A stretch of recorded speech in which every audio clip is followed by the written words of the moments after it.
In nomine Patris et Filii et Spiritus Sancti. Amen. Dominus vobiscum.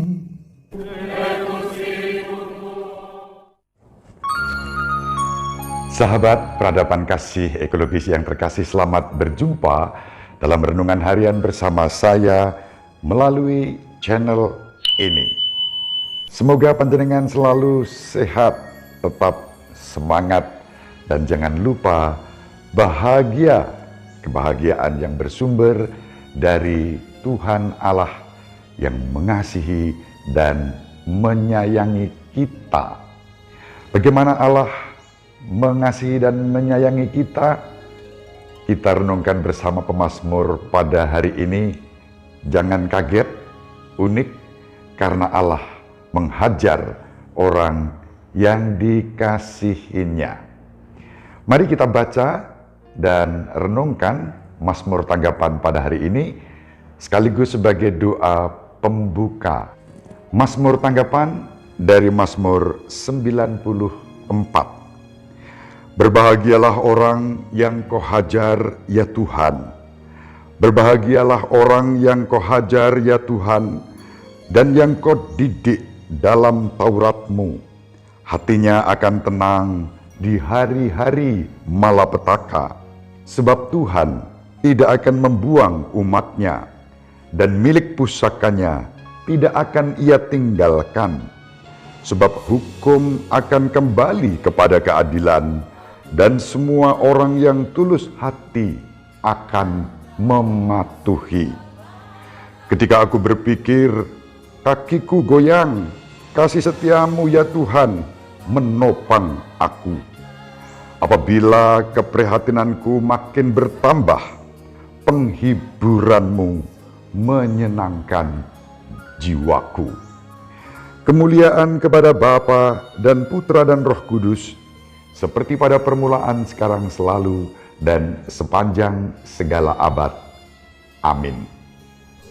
Sahabat peradaban kasih ekologis yang terkasih, pertama-tama saya haturkan sangat banyak terima kasih atas doa-doa dan perhatian panjenengan di hari ulang tahun saya yang ke-54 tanggal 14 Februari 2022. Tuhan melimpahkan rahmat dan berkat kepada panjenengan. Tuhan memberkati panjenengan dengan segala kasih karunia yang panjenengan butuhkan.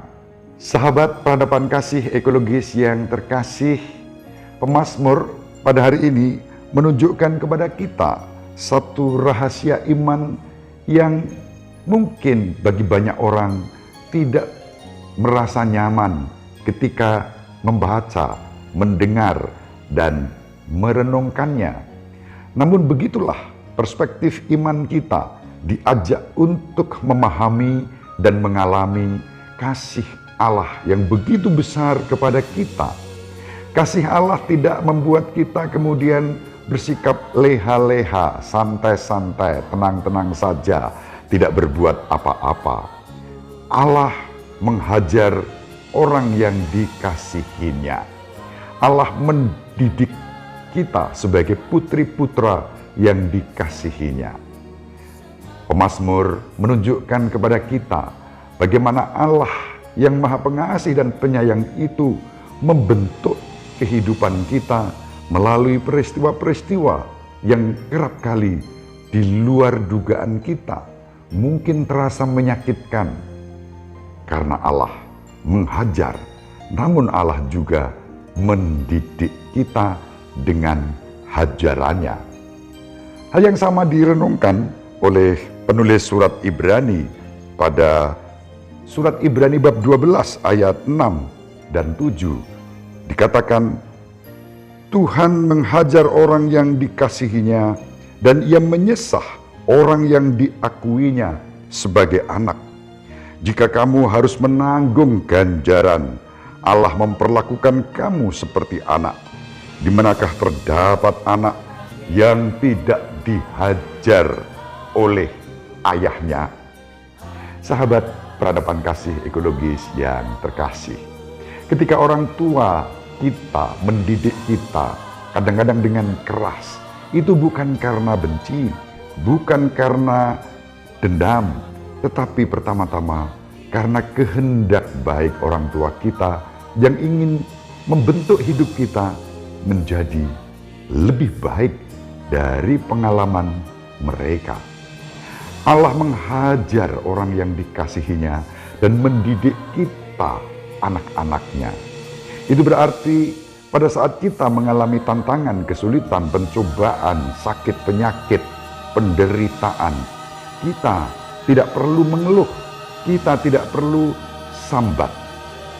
Justru kita dipanggil untuk semakin bersyukur karena Allah sedang menghajar kita, Allah sedang membentuk kita untuk menjadi semakin serupa dengan Dia.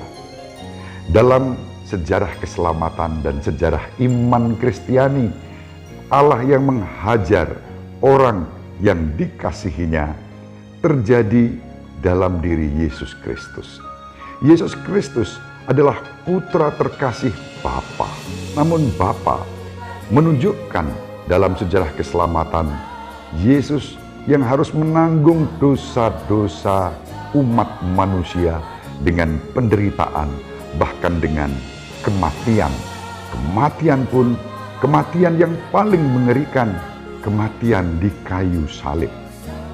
Sahabat peradaban kasih ekologis yang terkasih, dalam peristiwa itulah kasih Allah dinyatakan kepada kita untuk menebus dosa-dosa kita. Kita diajak untuk memeluk, merangkul, memikul dengan setia setiap hajaran yang diberikan Allah, dan hajaran-hajaran itu mendatangkan ganjaran. Sama seperti kematian Yesus pada kayu salib, penderitaannya mendatangkan kehidupan dan kemuliaan. Mari dengan penuh syukur kita bersama-sama mempersembahkan hidup kita. Kita persembahkan hidup kita sebagai kurban pujian bagi Allah. Kita siap dididik, dibentuk oleh Allah untuk semakin menjadi lebih baik dan sempurna, sebagaimana Bapa di surga sempurna adanya. Ibu Maria selalu mendoakan kita, Bapak Yosef merestui kita dengan keheningannya.